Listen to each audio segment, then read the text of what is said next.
Hey, welcome back, you guys, to the Orlando Science Center. It's a team effort here in the Life exhibit. I'm joined by Jenny, Anna, and Elizabeth, and we're handling a Burmese python today, right? Yeah, so this is our ambassador animal, Betsy. So you're not going to see her on display on the exhibits here in the Life exhibit, but if you're lucky, you might pop by one of her animal programs. Well, she'll be out on a cart like this, and we'll be talking to guests about how amazing Burmese pythons are. And she's a big girl, right? That's why we need 3 people to help her. Oh, yes. She is a really big girl. She's about 9.5 feet long and about 75 pounds. So she certainly is a team lift. And she can keep growing, right? How? Oh, yes.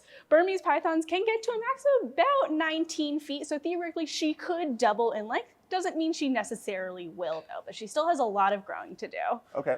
And I heard that these exact snakes, they're not venomous, right? They are not. So instead of having venom as their weapon of choice, they use something called constricting. So she just twirls really tightly around her prey item, and eventually it dies as she eats it. Okay, that's kind of cool. And they swallow their prey whole, I've heard? Yes, they do. So constricting it helps make sure it's nice and dead before she swallows it whole. And what type of diet does she typically like? So Betsy here at the Science Center gets a variety of prey items. She gets really big rats, she gets guinea pigs, chickens, and even small rabbits. But out in the wild, they would be a variety of other small mammals. Well, that's how she grows up big and strong, right? She has to have a well-balanced diet. Yeah, you gotta have lots of vitamins and nutrients in your diet. So what other cool facts can we know about Betsy? Well, as a snake in general, snakes are really good for our environment.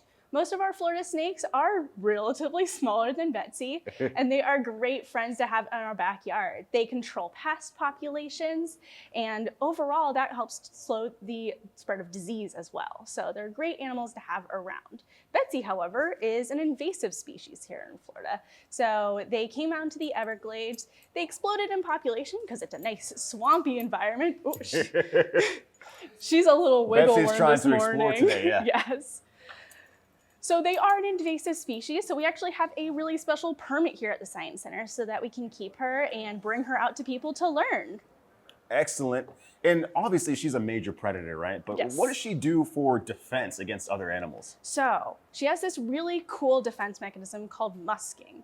And it is an oily secretion that comes out of glands right around the bottom of her tail. And it is really, really, really, really smelly.